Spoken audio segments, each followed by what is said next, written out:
Este salmo, ele nos coloca de uma certa forma coisas que cercam verdadeiramente o nosso cotidiano.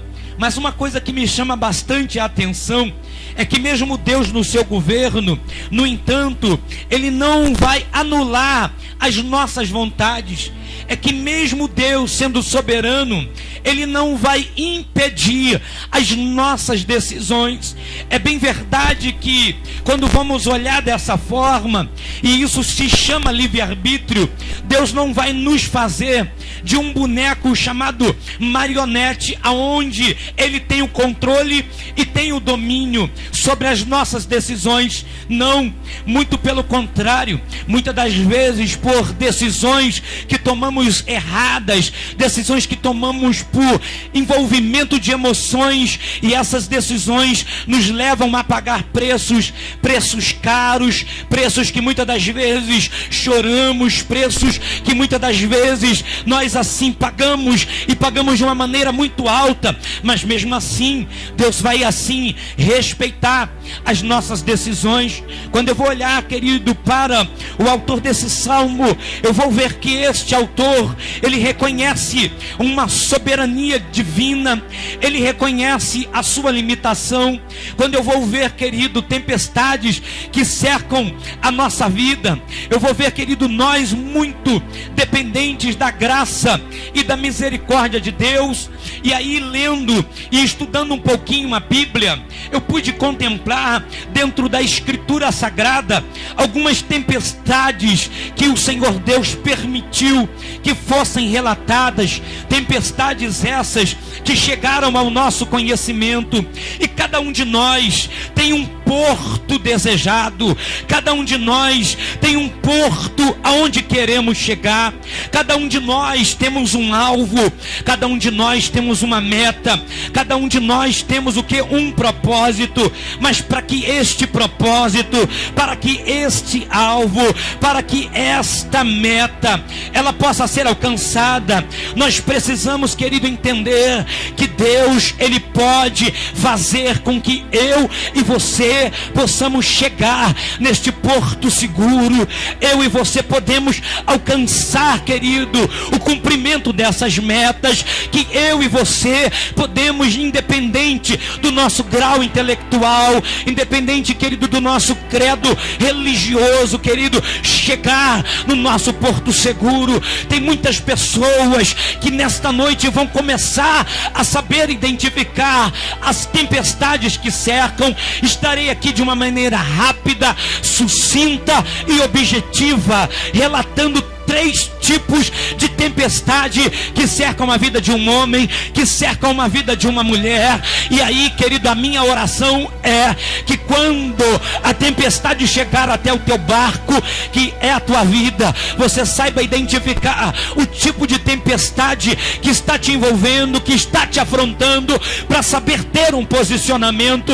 Quando, querido, eu vou falar dos tipos de tempestades que podem vir sobre qualquer ser humano, eu vou entender que nós não estamos isentos, que nós não seremos de uma certa forma atingidos, até porque se Jesus, sendo soberano, sendo filho de Deus, sendo 100% homem, sendo 100% Deus, ele foi atingido, ele foi afrontado, muito menos eu, querido, e muito menos você, filhos pecadores errôneos, também vamos ser, querido, afrontados e cercados pelas tempestades da vida. Mas o que vai me chamar a atenção, querido, é que apesar delas parecerem iguais, isso vai meio que confundir a nossa vida. Mas nós vamos tentar de uma maneira clara falar desses tipos de tempestades, porque, querido, elas têm objetivos, elas têm metas diferentes,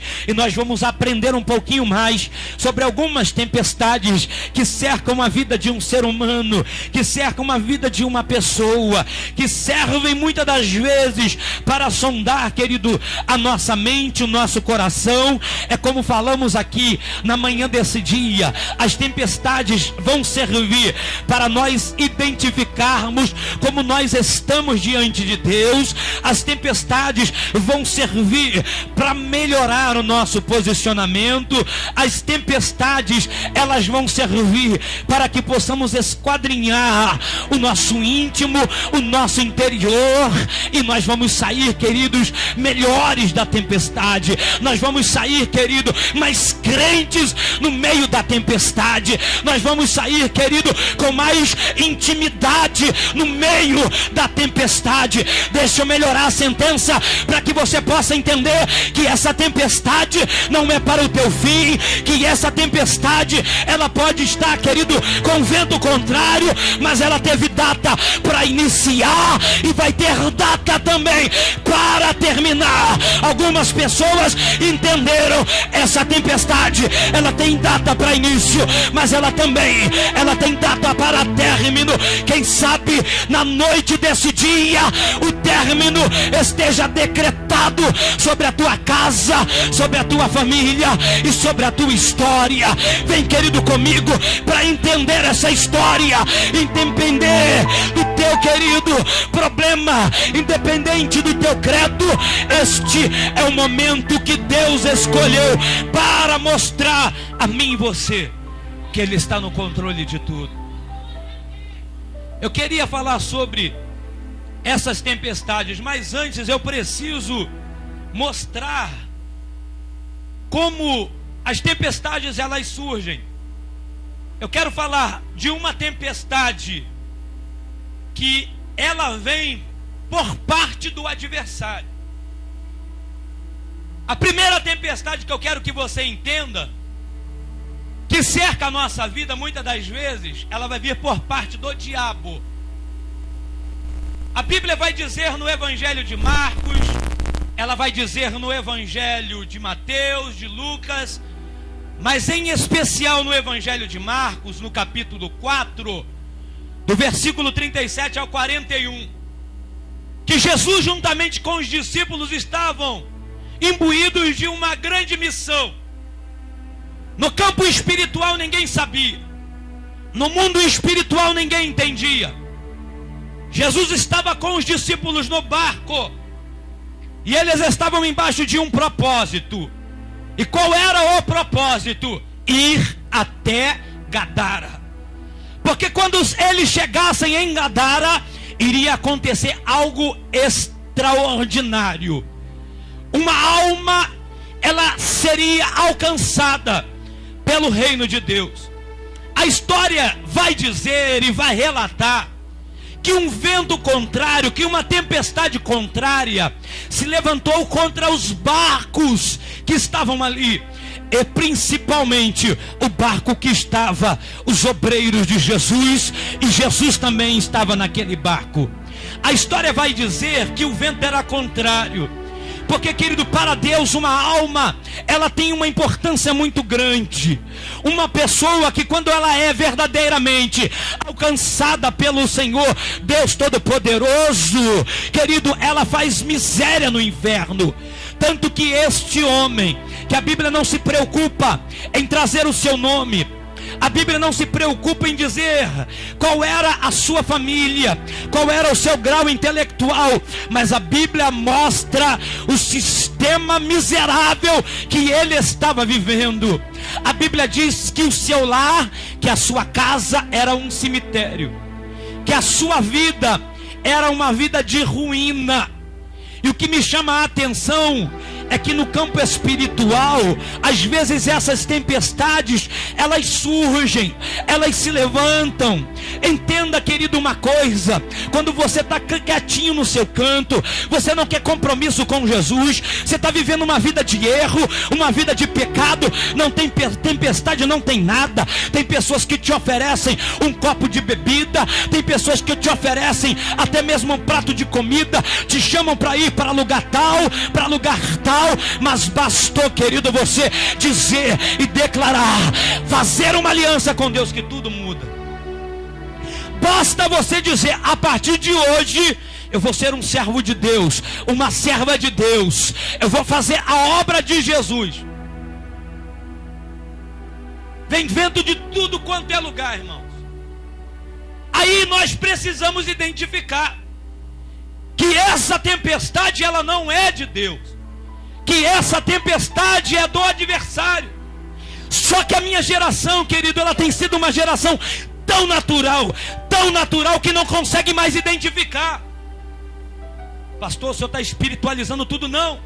Eu estou tentando sacudir você e despertar você que existe um mundo natural, mas existe também o mundo espiritual. E nesse mundo espiritual, Jesus ia até Gadara.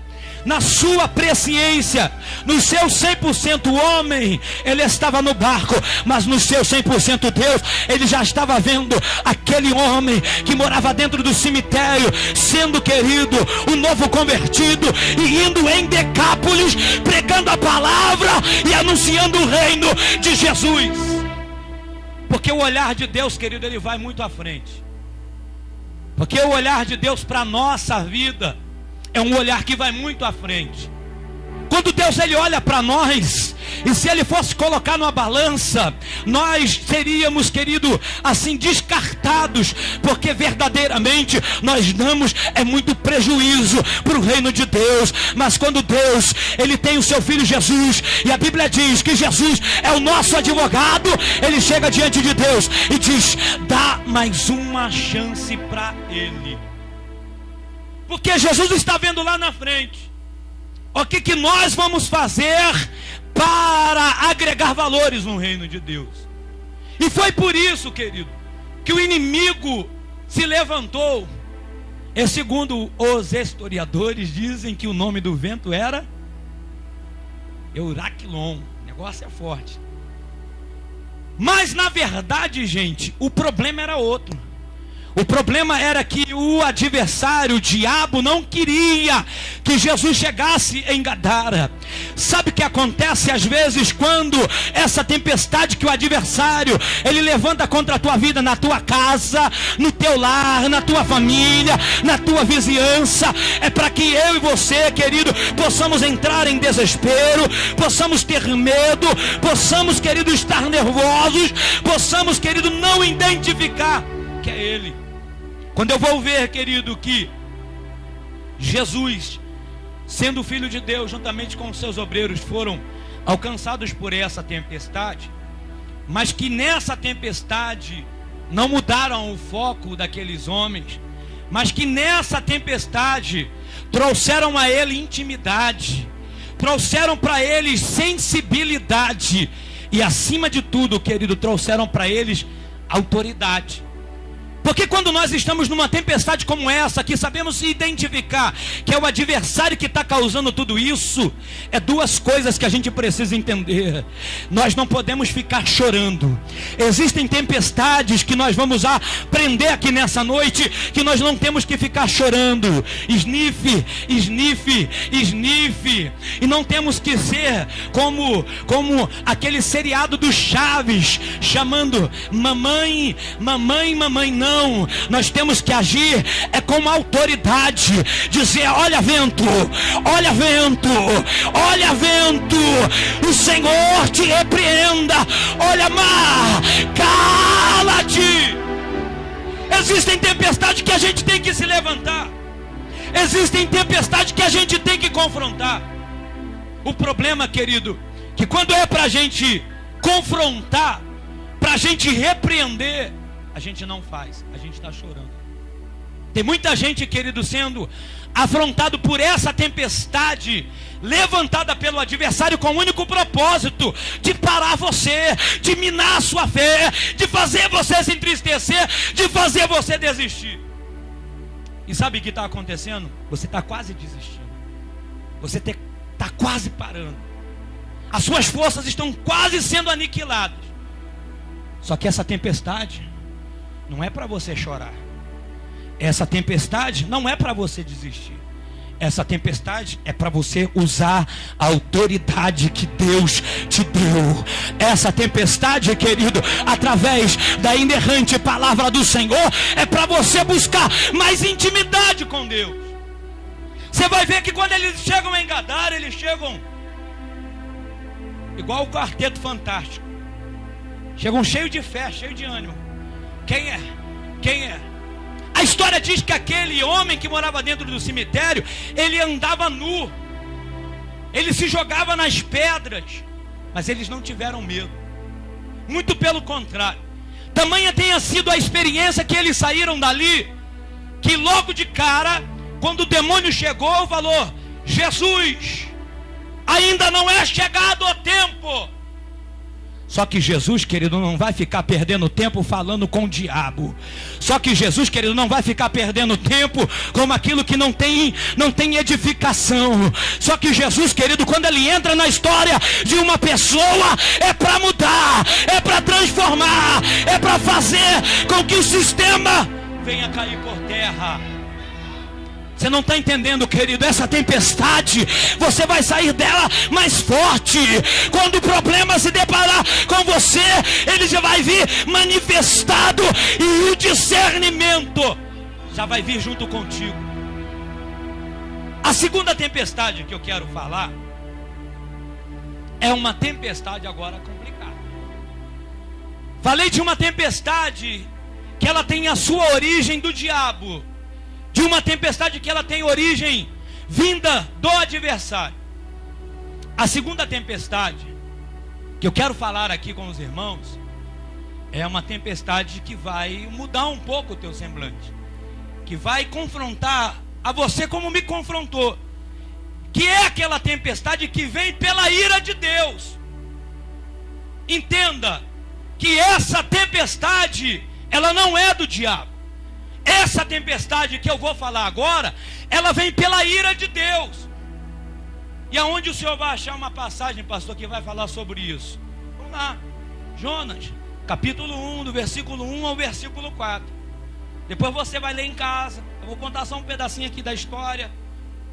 A Bíblia vai dizer, querido, que Jonas, na verdade, não é que ele não quisesse pregar em Nínive. O problema de Jonas era outro. É que Jonas tinha mágoas, tinha sequelas daquela cidade.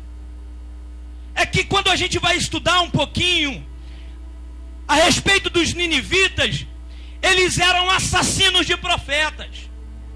Eles pegavam os profetas e colocavam como uma exposição e apedrejavam os profetas, apedrejavam os pregadores.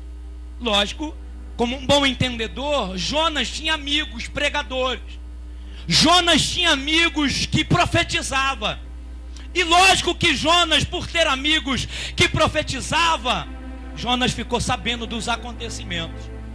E nesses acontecimentos, criou dentro de Jonas o que? Mágoa. Criou dentro de Jonas o que? Ira. Criou dentro de Jonas o que? Um problema pessoal. Deus delega que Jonas vai a Nínive pregar. E Jonas diz: lá eu não vou. Ali eu não quero. Ali eu não falo. Parece, querido, quando eu vou trazer para os dias de hoje, Deus dizendo assim: olha, fala do meu amor para aquela pessoa. Olha, visita aquela pessoa. E aí a gente diz assim: Senhor, ali eu não vou. Senhor, ali eu não falo. Senhor, não adianta insistir, porque ali eu não coloco os meus pés. Querido, você tem que entender, querido, que não adianta eu e você, jovem, ficar relutando contra Deus. Não adianta, querido, nós relutarmos contra Deus diante daquilo que Ele quer, porque Ele é soberano. Como dissemos aqui nesta manhã, Paulo vai dizer uma palavra profunda, uma palavra, querido, impactante: não viva mais eu, mas Cristo, Ele viva em mim. Deixa eu repetir, querido, se você é crente, se você crucificou a sua vida na cruz, não é mais a sua vontade soberana, é a vontade de Deus. É a vontade de Deus. Quando a gente vai ver, querido, que Jonas, ele tem esse problema pessoal, ele não quer ir a Nínive. E esse tipo de tempestade, ela infelizmente só vai embora quando eu e você voltar para o caminho certo. Essa tempestade, ela só vai cessar quando verdadeiramente nós entendermos os propósitos divinos para a nossa vida. Tem muita gente, querido, que ainda está vivendo nessa tempestade, é porque você está dizendo assim: Senhor, eu vou por esse caminho, e você está indo por esse caminho, mesmo que esse caminho aparentemente seja mais fácil, seja, querido, mais longânimo, seja mais pacífico. No meio, querido, da caminhada, você está vendo que o caminho não é nada pacífico, que o caminho não é nada longânimo, que o caminho não é nada fácil. Muito pelo contrário, uma tempestade está cercando o teu barquinho, e o teu barquinho está quase afundando. Mas, querido, eu tenho uma palavra de Deus para a tua vida. Querido, volta-te para o Senhor, arrependa-te diante do Senhor, e a tempestade vai passar. A tempestade vai passar. Infelizmente, querido, a tendência de quem está numa tempestade como essa é duas ou uma: ou você se arrepende, ou você vai começar a afundar. Observe a história e veja que Jonas conseguiu uma passagem em promoção para uma outra cidade, mesmo essa cidade sendo na contramão de Nínive. Aparentemente Jonas estava o quê? Fazendo a vontade de Deus. Só que Jonas começou a ir pelos seus conceitos. Eu não preciso disso, eu não preciso daquilo. E Jonas começou a afundar. Jonas da terra foi para o barco, do barco ele foi para o fundo do barco, do fundo do barco ele foi para o fundo do ventre do peixe, do fundo do ventre do peixe ele foi para o fundo do mar.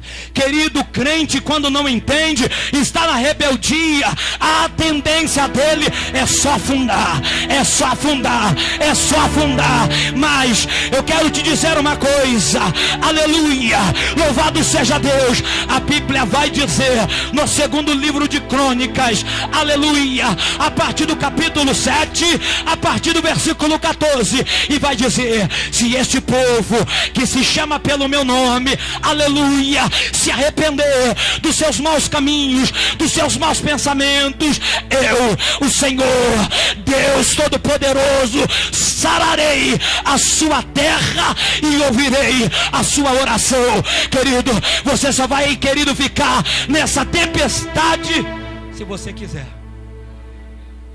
Não adianta, irmãos, não adianta você ficar lutando com Deus. Lutar contra Deus, querido, é perda de tempo. A Bíblia vai dizer que dura coisa é cair na mão do Deus vivo. Se você cai na mão do salteador, se você cai na mão do homem que maquina o mal, você tem a mão de Deus para te socorrer. Você tem a mão de Deus para gerar providência. E quando caímos na mão de Deus, não temos nada, irmãos. Então é mais fácil a gente avaliar quais tempestades estão cercando a nossa vida. Se é uma tempestade que ela é levantada pelo adversário, usa autoridade no nome de Jesus. Se é uma tempestade que foi gerada por uma rebeldia nossa, é tempo de se arrepender. Agora tem uma outra tempestade, e é nessa tempestade que eu queria ter um tempinho maior, que é a tempestade que ela vem pela vontade de Deus.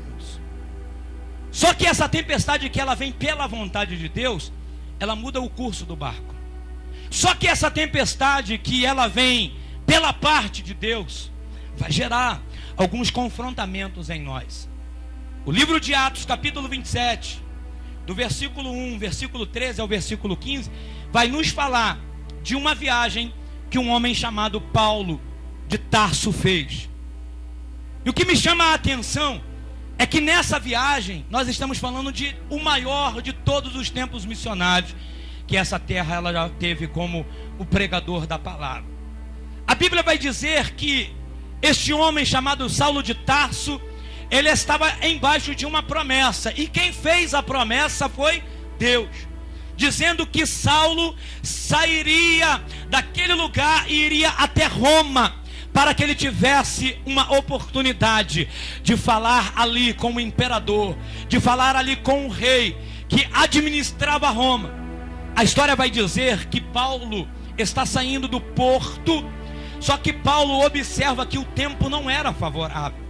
A Bíblia diz que Paulo vai conversar com o capitão do navio e vai falar para o capitão do navio: não é bom nós sairmos exatamente nesse tempo para irmos viajar, para irmos navegar. O capitão ele vai chegar para Paulo e vai perguntar e vai dizer: quem é você para me orientar? Eu sou o capitão. A história diz que mesmo assim Paulo continuou ali, esperando, porque ele estava embaixo de uma promessa. Entenda uma coisa, querido, sobre esse jargão: aquele que está embaixo de uma promessa, ele não morre. Eu vou acreditar nesse jargão com uma finalidade: se eu estou embaixo de promessa, estou, querido, na brecha, a morte não pode me alcançar. Deixa eu repetir para você entender melhor. Se você está embaixo de promessa, mas tua vida está toda errada, você, querido, está todo desconcertado, pode entender uma coisa: se conserta, porque a qualquer momento podem pedir a tua alma e a quem tu tens entregado a ela. Agora é diferente. Quando eu estou embaixo de promessa, estou embaixo da graça, embaixo da misericórdia, embaixo da benevolência de Deus. O diabo pode tocar até na minha carne, ele pode até tocar nos meus bens, mas em mim ele não toca, na minha alma ele não toca. E foi isso que Paulo entendia. A Bíblia vai dizer que Paulo, ele sai com aquela navegação. E no meio dessa tempestade, não adianta jogar coisa fora. Não adianta aliviar o peso do barco. Começaram a jogar as coisas fora para aliviar o peso do barco. Não tem, gente. Quando está embaixo do propósito de Deus, você pode jogar tudo fora, mas ele vai cumprir o propósito. Você tem que ir na ilha de Malta. Você tem que mostrar, querido, quem é que está no controle e é quem está mandando naquele momento.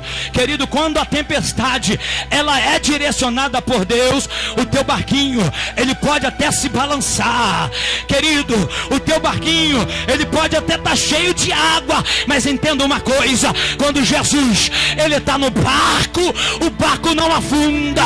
Quando eu e você estamos embaixo de promessa, querido, coisas sobrenaturais podem acontecer. A ruína de Paulo estava traçada. O barco material até naufragou. Ele foi parar na ilha de Patmos. Mas olha só, gente, um mistério. Paulo em oração, e é bom a gente estar em oração, em sintonia com Deus. Deus vai virar para Paulo e vai falar assim: tem um propósito. Ninguém vai morrer. Ninguém vai morrer. Olha a visão do homem de Deus, sendo preso, sendo encarcerado, ele ainda continua na visão de Deus. Ele continua, querido, sendo oráculo de Deus. Querido, mesmo sendo preso, ele continua sendo atalaia de Deus e vai liberar uma palavra profética. Ninguém vai se perder, ninguém vai morrer, ninguém, querido, vai se afogar.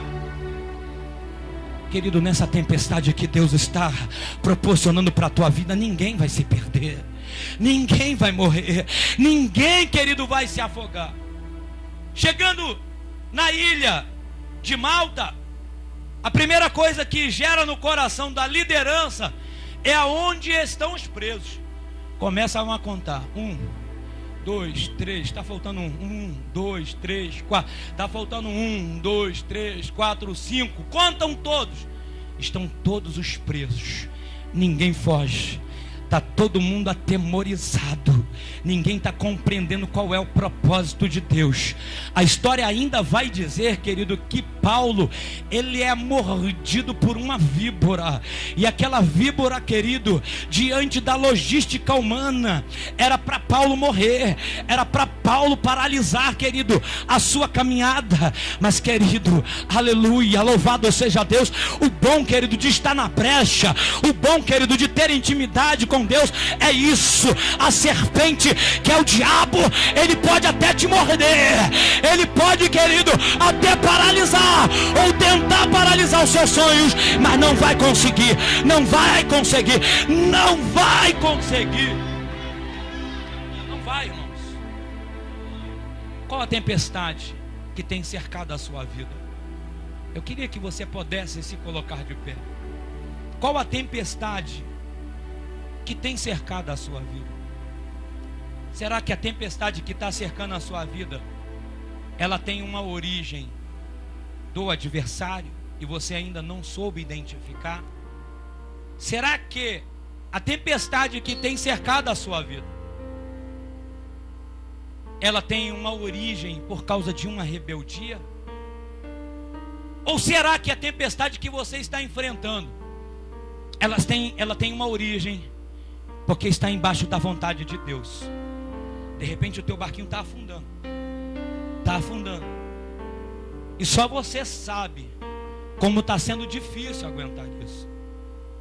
Só você sabe que as suas forças estão acabando.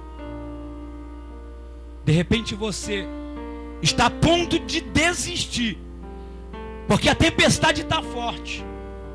Mas Deus te trouxe aqui para te dizer que na tempestade levantada pelo adversário, não adianta chorar, é usar autoridade. É usar autoridade.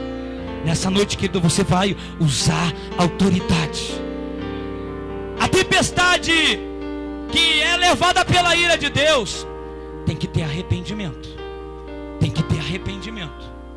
E a tempestade que está diante da vontade de Deus, a palavra profética para a tua e para a minha vida é: você vai chegar até o porto determinado. O porto que estava sobre a vida de Paulo era em Roma, não era em Malta, era em Roma. Querido, você vai chegar e você vai dizer, querido, que Deus está no controle. Você vai chegar e vai dizer que Deus é o Deus da providência. Você vai chegar e vai dizer que Deus é o Deus do refrigério, que Deus é o Deus do renovo, é o Deus, querido, da tua vida. Feche os seus olhos no nome de Jesus. Aleluia. O vento balançou meu barco em alto mar, o medo me cercou e quis me afogar. Meu Deus. Mas então eu clamei, oh, aleluia! ao Filho de Davi, ele me escutou, por isso estou aqui. O vento ele acalmou, Maravilha, Jesus! o medo repreendeu quando ele ordenou, o mar obedeceu. Oh, diga para ele, diga para ele. Não temo mais o mar, pois firme está minha fé, no meu barquinho Quem está? Quem está? Jesus de Nazaré. Oh, glória! Vento me cercar, ou se o vento soprar, seu nome eu clamarei. Aleluia! Ele me Eu queria convidar os obreiros a estar aqui à frente no nome de Jesus. Mesmo você, obreiro, que está sendo afrontado pelas tempestades da vida, vem aqui no nome de Jesus. Aleluia! Escute, quando os obreiros se preparam aqui, o mar, ele representa o problema. O vento, ele simboliza a dificuldade. E a gente vai ver que tanto o mar quanto o vento, ele tem um propósito. Ele tem um objetivo. Qual? Paralisar você. Qual? Desanimar você. Qual? Fazer você desistir. Mas nessa noite, nós queremos aqui, querido, ser testemunhas oculares do que Deus vai fazer na tua tempestade. Nós queremos ser, querido, testemunhas oculares que a tempestade vai cessar. Vamos usar de autoridade, vamos usar, querido, de arrependimento, e vamos usar, querido, de renovo aqui nessa noite. Eu queria que você pudesse sair do seu lugar e pudesse vir aqui à frente no nome de Jesus, receber uma oração pela vida dessas pessoas aqui, para que tu, querido, possa alcançar a graça e a benevolência da parte de Deus. Mas então